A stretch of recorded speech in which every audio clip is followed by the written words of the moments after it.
Et voilà, on est toujours en direct ici de Palexpo, on vous le rappelle, à l'occasion de ce CHI international de Genève qui commence demain jusqu'à dimanche. On vous l'avait dit tout à l'heure, on est en plein warm-up.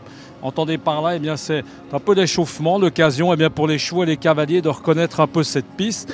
Et je vous l'avais dit tout à l'heure, eh bien, on allait essayer d'avoir un cavalier à nos côtés. Eh bien, quel cavalier, s'il vous plaît? On a tout simplement Rodrigo Pessoa qui est avec nous. Bonjour Rodrigo. Bonjour, bonsoir. Merci beaucoup de nous faire l'amitié d'être avec nous Rodrigo. Quel plaisir de vous revoir sur cette piste de Palexpo. Parce que cette piste de Palexpo, vous l'avez enflammée, on peut carrément le dire, pendant plusieurs années. Et là, cette année, c'est le retour. Moi, franchement, je suis assez ému de vous revoir ici et je me réjouis beaucoup de vous revoir à cheval. Vous aviez un peu disparu, enfin en tout cas d'ici pendant quelques temps. Là, c'est une réapparition. Racontez-nous un peu qu'est-ce qui a motivé un peu comme ça ce retour, ce comeback. Bon, écoutez, tout d'abord, ça me fait très plaisir de revenir ici à Genève où c'est un concours qui m'a toujours bien réussi. Et j'ai connu de très beaux moments ici avec toujours un public fantastique, une très belle organisation. Oui, c'est vrai que dernièrement, je me suis un petit peu éloigné des plus grandes compétitions, n'ayant pas de chevaux vraiment à la hauteur pour pouvoir être performant au tout haut niveau. J'ai préféré m'occuper un peu d'autre chose et je me suis occupé de l'équipe d'Irlande là pendant 3 ans. Avec quelques beaux succès. Et puis là maintenant, l'opportunité s'est représentée pour moi d'avoir de nouveau des chevaux de pointe. Donc voilà, je fais mon retour et je suis vraiment très content de pouvoir refouler cette piste de Palexpo. On va dire un des objectifs, c'est aussi les Jeux Olympiques. Ça motive un peu hein, en 2020. Oui, tout à fait. C'est une échéance qui motive et là, je crois que j'ai de nouveau un piquet qui peut me permettre de me battre au plus haut niveau. Et évidemment, les Jeux Olympiques au mois d'août l'année prochaine sont notre grand objectif. Là, les chevaux, vous avez amené vos 4 chevaux justement. J'ai emmené 2 chevaux. J'ai emmené 2 chevaux ici.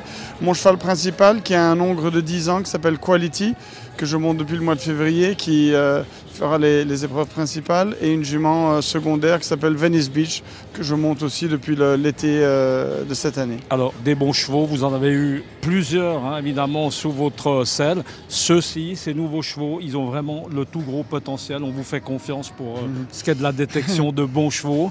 Oui, ce sont des chevaux, on ne peut pas vraiment comparer ce que j'avais avant et Baloubet, maintenant. Par voilà, exemple, Baloubet, Special Envoy, Lianos, surtout des chevaux d'exception.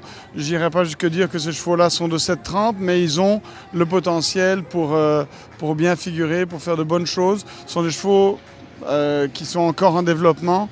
Donc ce cheval Quality, il fera son 3e 5 étoiles ici. Donc c'est un cheval qui a encore une bonne marge de progression et qui est en ascension.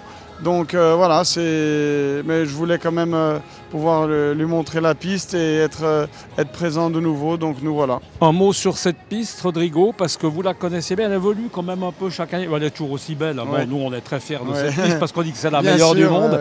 ouais. Mais c'est vraiment pour vous aussi, c'est vraiment la plus belle place du monde. En tout cas, indoor, c'est une certitude. Oui, indoor, il n'y a rien qui s'approche de ceci. La c'est taille, vraiment c'est un très bel événement, une infrastructure ici qui est exceptionnelle. La taille de la piste, le paddock, les écuries, les camions, tout est à l'intérieur. C'est quand même une infrastructure unique au monde et c'est une très très belle organisation avec de très beaux partenaires. Et c'est un événement que je crois les Genevois, les Suisses et le monde entier attend toute l'année et on est content de pouvoir y retourner. Rodrigo, un petit mot, champion olympique, j'ai oublié de le dire, hein, en 2004, moi je m'en rappelle bien, c'était justement à Athènes. Entre-temps, ici, vos meilleurs souvenirs, meilleurs résultats, parce qu'il y en a eu plein dans le top 10, dans les grands prix. Combien de succès là? On n'arrive même plus à les compter. Je ne me suis même pas amusé à regarder la liste parce que ça aurait pris la moitié de l'émission. Ouais, comme je vous l'ai dit, c'est un endroit où j'ai toujours bien marché ici, je ne sais pas pourquoi, mais j'étais toujours à l'aise, les chevaux étaient à l'aise, se sentaient bien et j'ai eu la chance d'avoir de très bons résultats. Écoutez, j'espère que ce retour, ça va continuer. Et si j'arrive à bien figurer, je serai déjà très satisfait. Alors, entre-temps, vous étiez la coqueluche, évidemment, de Palexpo. Entre-temps, il y a un dénommé Steve Gerda. Il risque de prendre un peu la vedette, mais vous serez les deux. Maintenant, je pense que les Genevois vont vous réserver un très bel accueil et vont, en tout cas, extrêmement contents de vous revoir sur cette piste. Merci. On va vous laisser aller vous remettre à cheval. Merci beaucoup d'avoir été avec nous entre 2 chevaux. C'est très sympa. Merci beaucoup. On l'apprécie beaucoup. beaucoup. À bientôt. Bonne chance à vous. Merci beaucoup, Rodrigo. Voilà, on était en direct de Pas d'Expo. On se retrouve tout au long de ces 4 jours. Merci beaucoup. Très belle soirée. À bientôt. Ciao.